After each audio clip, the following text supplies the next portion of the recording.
Okay, let me close my door here so that we don't get any outside noise. Okay. Hello, good afternoon. Welcome to the David Hitt, your Los Angeles divorce realtor YouTube channel. I'm here with our fantastic CPA, Ed Mofrad, here in Los Angeles. Welcome, Ed. Thank you, David. Thank you for being the long-term professional liaison that you are, and for being the unconditional friend. It's my honor to be here, and glad to be here. Thank you. So, as you know, this is going to be posted on our divorce real estate website and our divorce real estate YouTube channel. And so what I wanted to chat with you about is in regards to divorce, when someone's contemplating a divorce, or someone may be in the middle of a divorce, or I would imagine even maybe post-divorce, there might be three pieces to this, possibly. What are the things that people call you about, and what are those conversations like? What are the things that they need to be aware of? Can you share with us? Absolutely. Absolutely. Great questions, very valid questions if you're going through a divorce. First of all, David did such a good job introducing me. I forgot to mention that I'm not just me. I'm a founder and the president of our firm. Our firm is 24 years old. It's Mofrad Financial Solutions. And we work out of the Mid-Wilshire district of Los Angeles. We have a great team. We do business valuations, wealth management, and taxes. I'm a former IRS agent. So right after I left the IRS, I started this practice. And therefore, our practice has always been and still is themed around taxes. So most of our clients come to us for doing taxes, and then they do other things with us as well. Mofrad Financial Solutions. And in regards to divorce, this is a topic, obviously, that comes up a lot in real life, because obviously we know today the statistics, unfortunately, or however you want to look at it, more than half of all marriages end up in divorce. And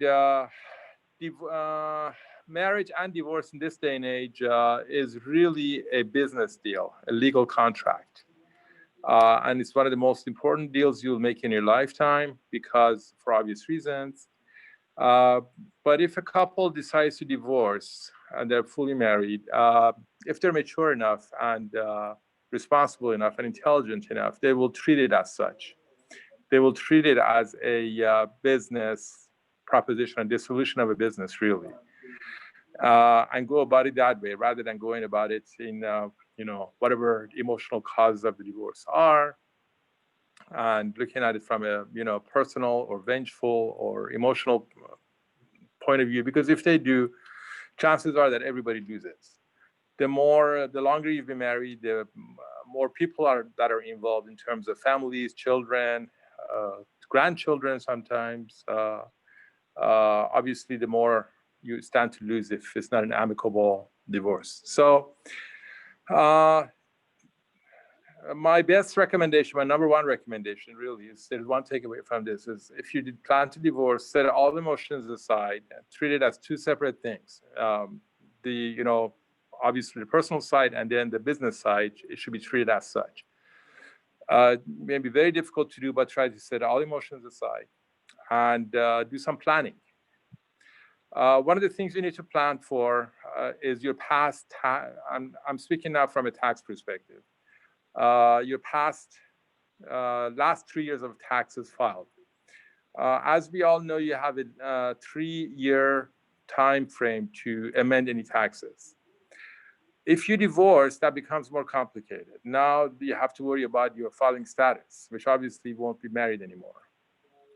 And in many circumstances, you cannot amend a married tax filing to a single tax filing after the fact.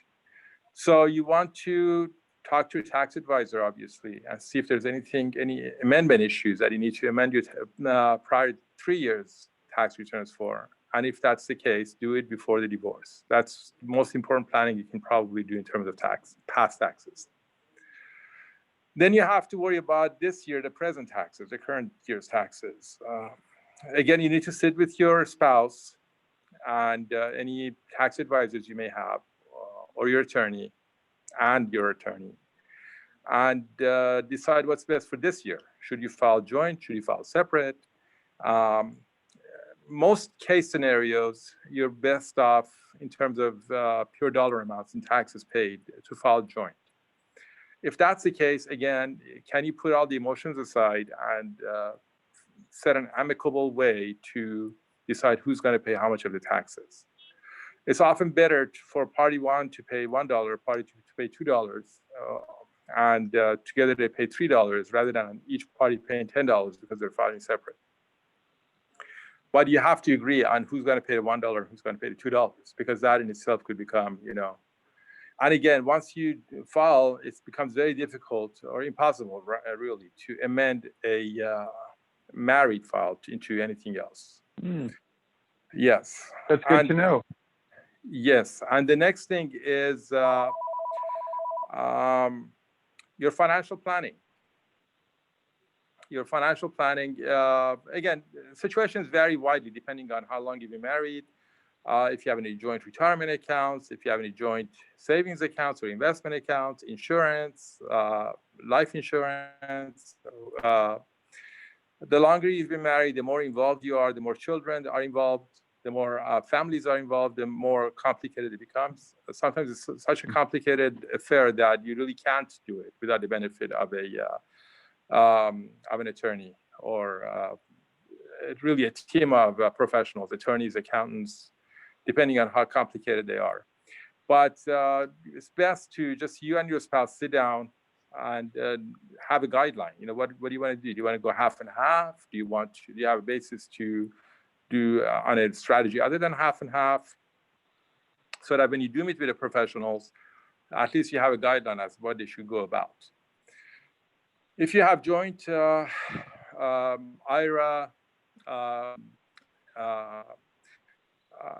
ETFs, bonds, stocks, portfolios, anything, you want to decide, it's much better if you already know how you want to divide it up rather than to go to the attorney and say, okay, you decide how I should split this up. If you go to the attorney and say, we want to divide it 40-60 or 50-50 or whatever percentage that you've come to a pre-arranged agreement with, is much easier on everybody and much easier on your pocketbook in terms of, fees for attorneys and accountants. And if there are living trusts, very important. Living trust is a living document and it lives on after everybody's gone. That's the idea of it. You need to decide how it's going to be split up. Who's going to own what? If there are any assets, if there are houses, vacation homes.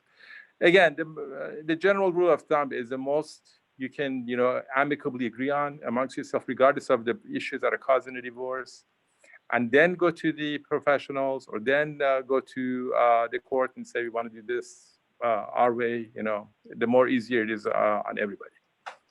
That's it in a nutshell. So it sounds like that it's important if people can, if they're thinking about divorce or this is inevitable, before they go to court, they can save themselves a lot of money if they are able to reconcile between the two of them how the assets and the property and whatever else they may have financially is to be split.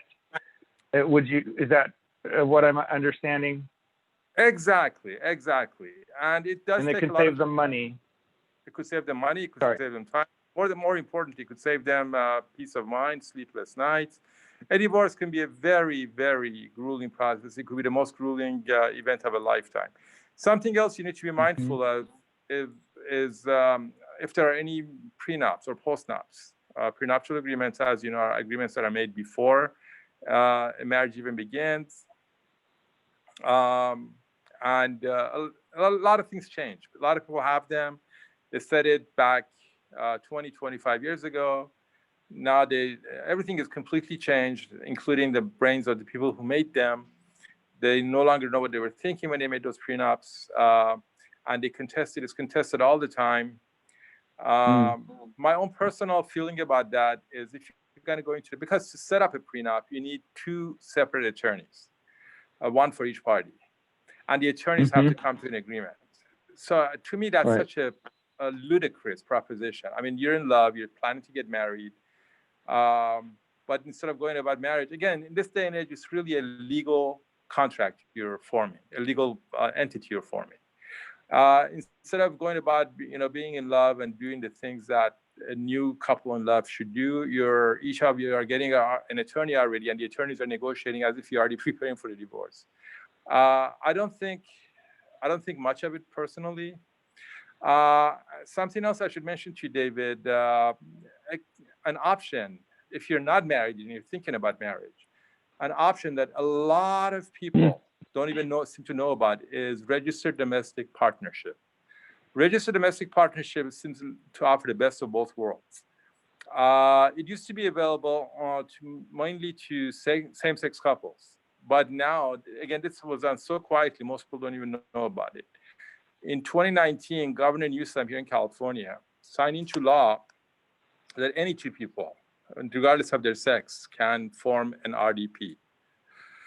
So it could be between a man and a woman, it could be between two men, it could be between two women. In the past, it used to be between if you are of the same sex, you can do this. If you're of opposite sexes, one of the two has to be over 62, which made it literally impossible for any heterosexual couples to form it. But now it's available to everybody at any age.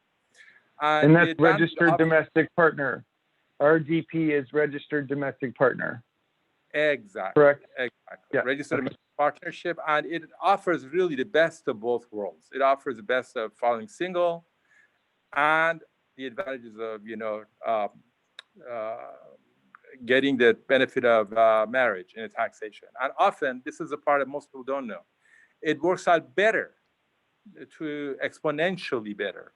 Please don't take this lightly. Exponentially better in your tax returns if you file RDP. Most people don't know this. Most people, when they fall in love, they think with their hearts, not with their heads. They don't do the research. They don't, discuss. Let's see. What are the alternatives? Should we get married or should we do an RDP? This is logically what people should do, but they don't. They get married, or they fall in love. They run off and get married of any sex. But if you do the research, you will see that the registered domestic partnership or RDP, 99 out of 100 times here in California, which is a community property state, offers the best case scenario. Another option that couples have, if you don't want to get married, is form a living trust. A living trust, just like marriage, is forming a legal document or legal entity where you decide how your assets should be shared. It's not the same as marriage or domestic partnership because it doesn't give you the, if somebody's in a coma, who should be in a hospital. Although you could specify that in the trust, it's not quite the same thing as letting your spouse on your bedside rather than, a trust representative on your bedside. But that is an alternative. And I do know personally people who've done that. Some of our clients have done that, and they're very happy and successful with it. So marriage, again, is a legal contract. It's not more and more as time goes on and more rules are added to it. It's less and less about love and family and more about, how we define this legal contract. Again, there are contracts before marriage, during marriage, post-marriage, prenups, post-nups that could make it very complicated. The more wealthy a couple is, or at least one of the, parties in a couple is, and the longer they form that union, the more complicated it becomes. So a lot of people get married for religious reasons because the religion, doesn't allow them to live with somebody without the benefit of marriage. Very understandable. But all of these alternatives should be considered with a level-headed, cool, legal, mature, logical mind. If we are able to do that, it's not always easy to do. I put all the emotions, all the, whether positive or negative, love, hate, aside, and just think that you're entering into a legal contract, and how it's just like any other legal contract. When you buy a house, you research it. You pay money to professionals, to appraisers, to realtors, to make sure you're getting into a good deal. You don't just fall in love with the house, say, I want it. Same deal should be done with marriage. I'm sorry, David, I'm talking too much. I hope I'm not going over my budget. No. We're doing just fine on time. This is so helpful. Yeah. Thank you for that. And is there anything else as far as, I guess, during or after divorce, or any final thoughts that we should know that you can share with us? Well, we live in a country, for better or worse, where any contract could be challenged. Any idea could be legally challenged. And there are always plenty of lawyers who are more than eager to take the case. And yes, so when you enter into a contract, if you have to enter into a contract, again, personally, I'm not a big supporter of entering into marriage with attorneys already behind you, because it's like preparing for a divorce before you even get married. But all the same, it's good to do your research, know what you're getting into. If you decide to get married, if you decide on marriage, not registered domestic partnership, not forming a living trust, not just simply living together, but you must have some kind of a contract. Know that legally you have alternatives depending on your religious beliefs, on the nature of your relationship. You don't just have to go out and get married and then later say, gee, what have I done?